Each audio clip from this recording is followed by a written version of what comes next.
Hare Krishna, Krishna Krishna, Hare Hare, Hare Rama, Hare Rama, Rama Rama, Hare Hare. Hare Krishna, Krishna Krishna, Hare Hare, Hare Rama, Rama Rama, Hare Hare. ओम ज्ञानतिमिरान्धस्य ज्ञानञ्जनशलाकया चक्षुरुन्मीलितं येन तस्मै श्रीगुरवे नमः। नमो विष्णुपादाय कृष्णप्रेष्ठाय भूतले श्रीमते भक्तिवेदान्तस्वामिनिति नामिने। नमस्ते सारस्वती देवे गौरवाणी प्रचारिणे निर्विशेष शून्यवादी पाश्चात्य देशतारिणे। नमो महावदन्याय कृष्ण प्रेम प्रदायते कृष्णाय कृष्ण चैतन्य नामने गौरतुसे नमः। जय श्री कृष्ण चैतन्य प्रभु नित्यानंद श्री अद्वैत गदाधर शिवासादि गौर भक्त वृंदा। हरे कृष्णा कृष्णा कृष्णा हरे हरे, हरे राम राम राम हरे हरे। हरे कृष्णा। तो आप सभी भक्तों का हार्दिक स्वागत है। चलो, भगवान कृष्ण के 64 गुणों के बारे में हम लोग चर्चा कर रहे थे। अभी तक आई थिंक मतलब 54 नंबर क्वालिटी सच्चिदानंद विग्रह है, इसके ऊपर डिस्कस कर चुके हैं।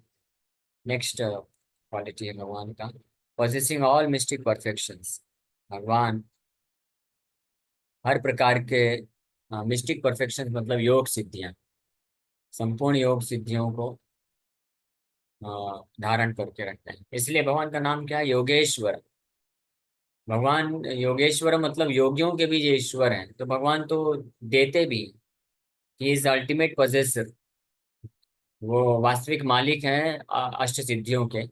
और अन्य जो भी योगी बनता है, योग साधन करके परफेक्शन सिद्धि को प्राप्त करता है, तो वो भगवान की कृपा से अष्ट सिद्धियों में से या तो आठों सिद्धियां या तो उसमें से दो चार दस सिद्धियां जितनी भी हैं वो उसको प्राप्त कर पाता है।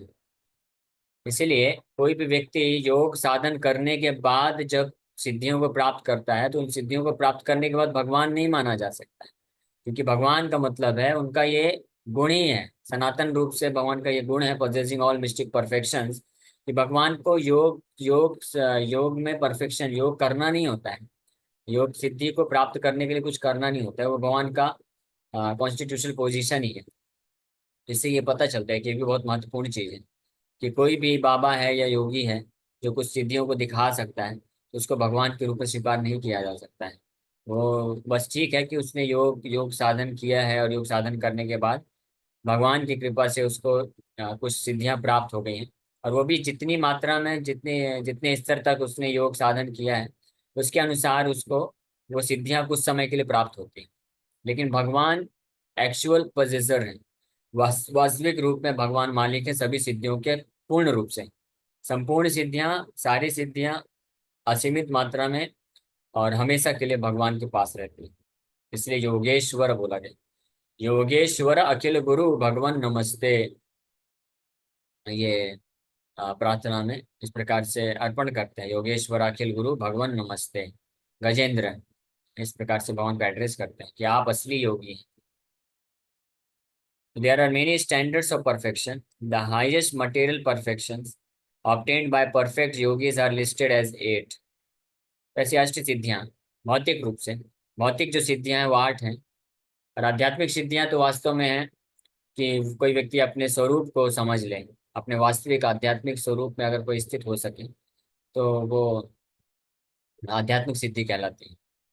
लेकिन भौतिक सिद्धियां जो 8 है वो इस प्रकार से: to become the smallest of the small, to become the greatest of the great, etc. All of these material perfections as well as all spiritual perfections can be found fully in Krishna's personality. अणिमा, लघिमा, कामा, वसायति, प्राप्ति, इस प्रकार के ऐसे नाम भी हैं, और नाम के अलग अलग मीनिंग है। ये 8 सिद्धियां होती हैं। तो भगवान में ये सारी सिद्धियां, और साथ ही साथ ये सब भौतिक सिद्धियां हैं, अष्ट सिद्धियां भौतिक सिद्धियां हैं। और साथ ही साथ में सारी स्पिरिचुअल परफेक्शन, सारी आध्यात्मिक सिद्धियां भी भगवान कृष्ण में पूर्ण रूप में पाई जाती हैं, हमेशा हमेशा के लिए। तो ये है भगवान का 55वां क्वालिटी गुण, possessing ऑल मिस्टिक परफेक्शन। उसके बाद नेक्स्ट क्वालिटी है कृष्णास इनकंसीवेबल पोटेंशियल्स, भगवान की अचिंत्य शक्तियाँ। ये भी एक बहुत ही भगवान का दिव्य गुण है। ये सारे गुण जो है जीवात्माओं में भी पाए जाते हैं, लेकिन बहुत ही माइन्यूट क्वांटिटी में, और भक्तों में भी ये गुण पाए जाते हैं, लेकिन भक्तों में वो जो गुण होते हैं वो पूर्ण रूप से प्रकट होते हैं। और लेकिन अन्य जो बद्ध जीवात्माएं हैं उनमें माइन्यूट क्वांटिटी में वो भी ढका रहता है। ये कृष्ण की, जैसे ये गुण हो गया, कृष्ण की अचिंत्य शक्तियां हैं, और कृष्ण सिद्धियां, भौतिक सिद्धियों को, सर हर प्रकार की सिद्धियां बहुत। So Krishna is present everywhere, not only within the universe, not only within the hearts of the living entities, but also within every atom। भगवान हर जगह व्याप्त है, न केवल ब्रह्मांड में, और न केवल किसी जीवात्मा, सभी जीवात्माओं के हृदय में, बल्कि भगवान एक एक परमाणु के अंदर भी व्याप्त है। Also present with in every atom, एक एक परमाणु के अंदर भी है भगवान। अंडांतरस्थ परमाणु चयांतरस्थम गोविंदमादि पुरुषम तमहम भजामि। अंडांतरस्थम मतलब ब्रह्मांड के अंदर भी है भगवान। अंड, अंड मतलब ब्रह्मांड। इस ब्रह्मांड, भौतिक जगत को ब्रह्मांड बोला जाता है, तो इसमें भगवान गर्भोदक्षाय विष्णु के रूप में उपस्थित है। अंडांतरस्थम च परमाणु चयांतरस्थम, और परमाणु यानी एटम के अंदर भी है भगवान। ये भगवान की इनकंसीबल पोटेंशियल, अचिंत्य शक्ति है। हर जीवात्मा के हृदय में भी है और एक एक कण के अंदर भी है। ये समझ पाना हमारे लिए तो अचिंत्य, हम समझ भी नहीं सकते हैं, कंसीबल नहीं है। भगवान अपनी शक्ति के रूप में हर जगह व्याप्त तो हैं, लेकिन केवल शक्ति के रूप में नहीं, अपने शक्ति के रूप में हर जगह व्याप्त है। साथ ही साथ में भगवान अपने पर्सनल फॉर्म में, परमात्मा के रूप में भी कण कण में व्याप्त है। So in the prayers of queen Kunti we find mention of this inconceivable potential of Krishna. Kunti महारानी अपनी प्रार्थना में, ये भागवत में वर्णन है, अंतः बहिर अवस्थितम। कुंती महारानी बोलते हैं कि आप अंदर भी हैं और बाहर भी हैं। बहिर नरसिम्हा हृदय नरसिम्हा। नरसिंह भगवान की भी प्रार्थना में एक भक्त इस प्रकार से ये वर्णन करते हैं कि बाहर बाहर भी भगवान नरसिंह देव है और हृदय में भी भगवान नरसिंह प्रेजेंट है। So while Krishna was talking with Kunti, he simultaneously entered the womb of Uttara, who was in danger due to the atomic weapon of Ashwatthama. So जब कृष्ण कुंती महारानी के साथ बात कर रहे थे, तो वो उत्तरा उत्तरा उस वक्त आई थी। ब्रह्मास्त्र छोड़ दिया था किसने? अश्वत्थामा ने। तो उत्तरा आके प्रार्थना करती है कि भगवान बचाइए। तो भगवान को उनके महारानी के साथ वार्तालाप चल रहा है, वो छोड़ के जाने की आवश्यकता नहीं पड़ी।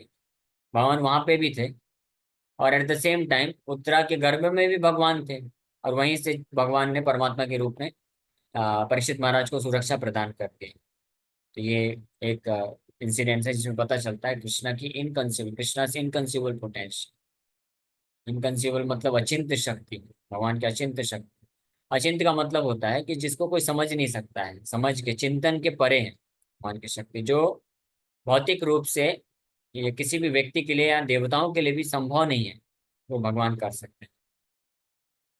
So Krishna can illusion even Lord Brahma and Lord Shiva, and he can protect all surrendered devotees from the reactions of sinful activities. These are some of the examples of his inconsolable potentials. भगवान कृष्ण ब्रह्मा और शिवा को भी illusion में डाल सकते। ब्रह्मा विमोहन लीला होगी, सब जानते हैं। और भगवान शिव भी इल्यूजन में आ गए थे मोहिनी मूर्ति का रूप देख करके। तो ब्रह्मा और शिवा जैसे महान देवता भी, जिनके द्वारा इल्यूजन में आ सकते हैं, उनकी इनकंज्यूबल पोटेंशियल, अचिंत्य शक्ति के प्रभाव में आकर के। And he can protect all surrender devotees from the reactions of sinful activities. केवल कृष्ण ही है जो अपने पूर्ण रूप से समर्पित भक्तों को उनके पूर्व जन्मों के सभी पाप कर्मों से मुक्त कर सकते हैं।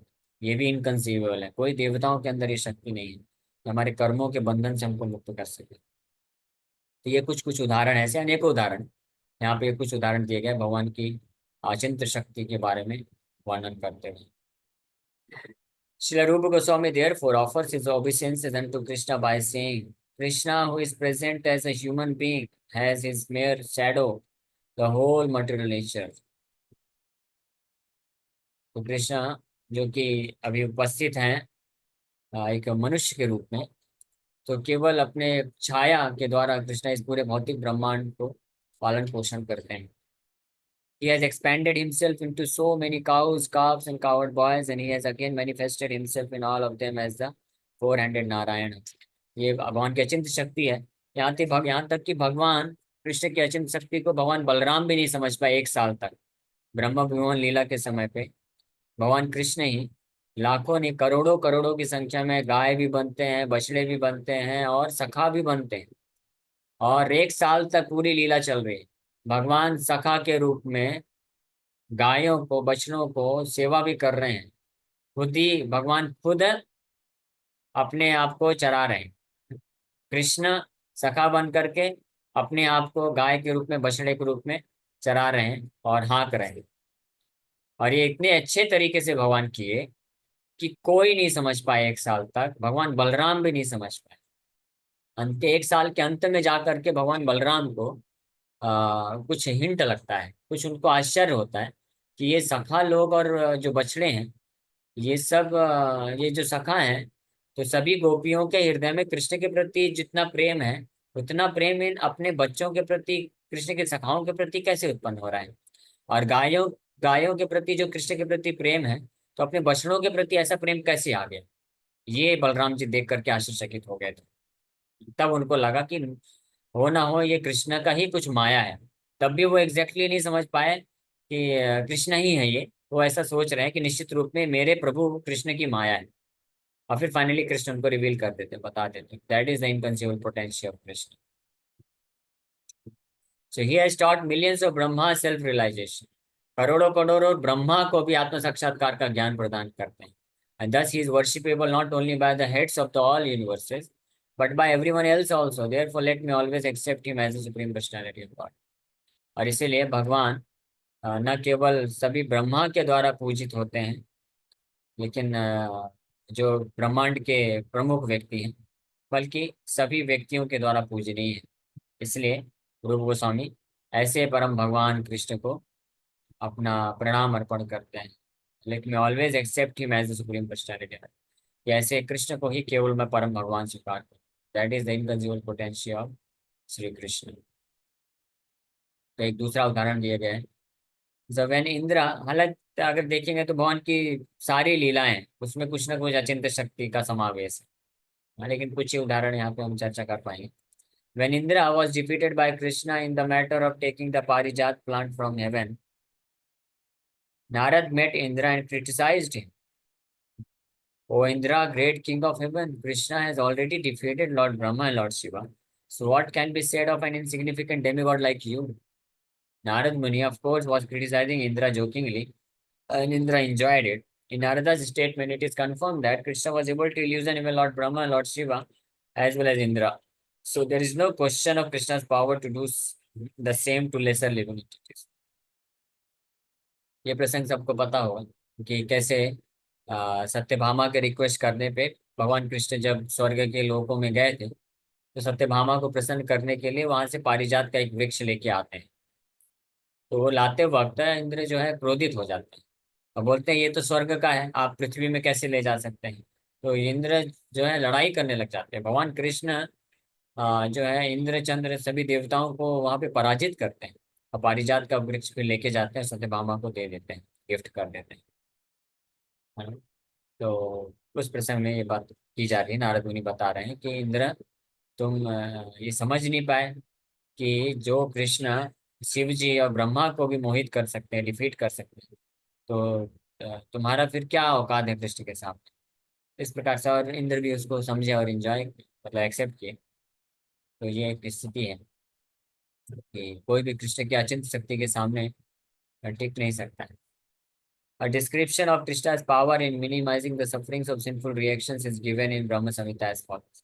अब कृष्ण की ये जो अचिंत शक्ति है कि अपने शरणागत भक्तों का भगवान उनके सारे जितने भी सिंफुल रिएक्शन है, जितने भी पूर्व करोड़ों करोड़ों जन्मों के पाप और अपराध हैं, वो सब एक झटके में खत्म कर देते हैं। एक झटके में मतलब 1 सेकंड भी नहीं लगता है। अगर कोई भक्त शुद्ध रूप में से जैसे ही कोई उनका भक्त है 100% समर्पित हो जाता है, उसी समय उसके सारे कर्म बंधन नष्ट हो जाते हैं। इसको बोलते हैं शुद्ध नाम। अगर कोई एक शुद्ध नाम ले लिया, कृष्ण का एक शुद्ध नाम लेने में इतनी शक्ति है बताई गई है, क्योंकि कृष्ण और कृष्ण के नाम में कोई अंतर नहीं है। जिस प्रकार से कृष्ण की अचिंत शक्तियां हैं, उसी प्रकार से कृष्ण के नाम में भी अचिंत शक्तियां हैं। अगर कोई पूर्ण श्रद्धा के साथ, समर्पण के साथ कृष्ण का एक शुद्ध नाम ले लेता है, तो उसके सारे करोड़ों करोड़ों जन्मों के पाप नष्ट हो जाते हैं। नो मोर सिंफुल रिएक्शन। ये पावर है। और ये ब्रह्म संहिता में बताया गया है कि beginning from the great king of heaven down to the end, everyone is undergoing the reactions of past deeds. But a devotee of Krishna is relieved from such reactions by the grace of Krishna. हाँ, yes तो इंद्र गोप अथवा इंद्र, हाँ हाँ, yes तो इंद्र गोप, क्या है वो उसमें, कर माणि निर दहत दहति किंतु च भक्ति भाजाम। ये भगवत गीता ब्रह्म संहिता में ये श्लोक आता है। मैं शेयर करता हूँ, आपको देख सकते हैं।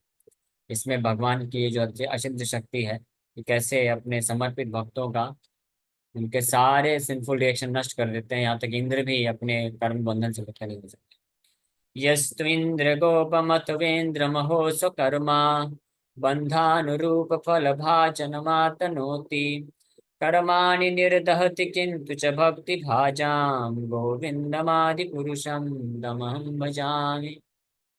I adore the premeable Lord Govinda who burns up to their roots all fruitive activities of those who are imbued with devotion and impartially ordains for each the due enjoyment of the fruits of one's activities. Of all those who walk in the path of work in accordance with the chain of their previously performed works, no less in the case of the tiny insect that bears the name of Indra Gopa than in that of Indra, king of the Devas. ये English, ये translation है श्रील भक्ति सरस्वती ठाकुर द्वारा दिया गया है। एक बार पढ़ के कोई समझ में नहीं सकता है, बहुत ही डीप और टेक्निकल है। रूपाल जी का इंग्लिश लेकिन बड़ा सरल है, सबके सामने आ जाता है। खैर, इसमें ये बताया गया है कि इंद्र गोपम मतलब एक छोटे इंद्रगोप कीड़े का नाम है, इंद्रगोप बोलते हैं। और इंद्र अथवा इंद्र, इंद्र स्वर्ग के राजा, इंद्र से लेकर के इंद्रगोप यानी कीड़े तक सारे जीवात्माएं अपने अपने कर्म को भोग रहे हैं, कोई इससे फ्री नहीं है। लेकिन केवल केवल जो भगवान गोविंद का भक्तिमय तरीके से आश्रय लेता है, भक्ति भाजाम मतलब उनका भजन करते हैं, सेवा करते हैं, person engage in devotional service, उनकी सेवा में लगते हैं, तो उनका निर्दहति, निर्दहति मतलब डिस्ट्रॉयज किंतु च भक्ति भाजाम कर्माणि all the fruitive activities and their reaction. हमारे कर्म के सारे जो फल हैं वो नष्ट हो जाते हैं। ये बहुत महत्वपूर्ण है, क्योंकि हर कोई संसार में कुछ न कुछ कष्ट और दुख को सहन करता है। शारीरिक कष्ट होते हैं, व्याधियां होती हैं, हाँ, और मानसिक कष्ट होते हैं। जितने भी प्रकार के दुख हमारे जीवन में आते हैं, हमारे पूर्व जन्मों के कर्म के कारण ही आते हैं। कर्म है और इससे कोई मुक्त नहीं हो सकता है। लेकिन अगर कोई भक्ति भाव से कृष्ण का आश्रय लेता है, तो वो समस्त कर्मों के फल से मुक्त हो जाता है।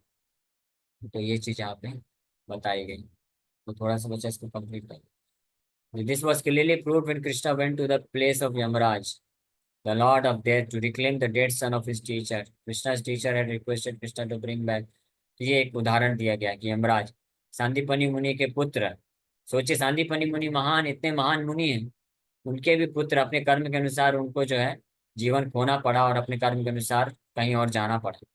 केवल और केवल कृष्ण जो है उनको ये सारे प्रकृति के नियम को तोड़ के नहीं बोल सकते, भगवान तोड़ते नहीं है, भगवान के प्रभाव से सारे प्रकृति के नियम अपने आप परिवर्तित हो जाते हैं। और सारे जो कर्म है उसके बालक के खत्म हो गए, भगवान उसको लेकर के आ गया और प्रदान कर दिया अपने शांति पर। जिसको बोलते हैं Krishna's inconceivable potentials have been described by Sukhdev Goswami as follows. Sukhdev Goswami भी इसका वर्णन करते हैं, Krishna is bewildering my intelligence because although he is unborn, he has appeared as the son of Nanda Maharaj. He is all pervading, but still he is held on the lap of Yashoda. In spite of his being all pervasive, he has become limited by the love of Yashoda. Although he has innumerable forms, still he is moving as one Krishna before his father and mother Nanda and Yashoda. So in the Brahm Samhita also it is said that although Krishna is eternally living Golok Vrindavan, his transcendental abode, he is still present everywhere, even within the atoms. तो कृष्ण गोलोक एवं निवसत्य अखिलात्म, तो ये भगवान की इनकंसीबल अचिंत्य शक्ति है। हालांकि भगवान हर जगह व्याप्त है, गोलोक में भी है लेकिन हर जगह भी व्याप्त है। ये अचिंत शक्ति का ही प्रभाव है, इसको समझ पाना इम्पॉसिबल है, कोई व्यक्ति समझ नहीं सकता। तो जो केवल और केवल कृष्ण के पास है वो है।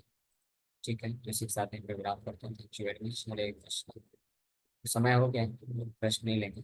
Hare Krishna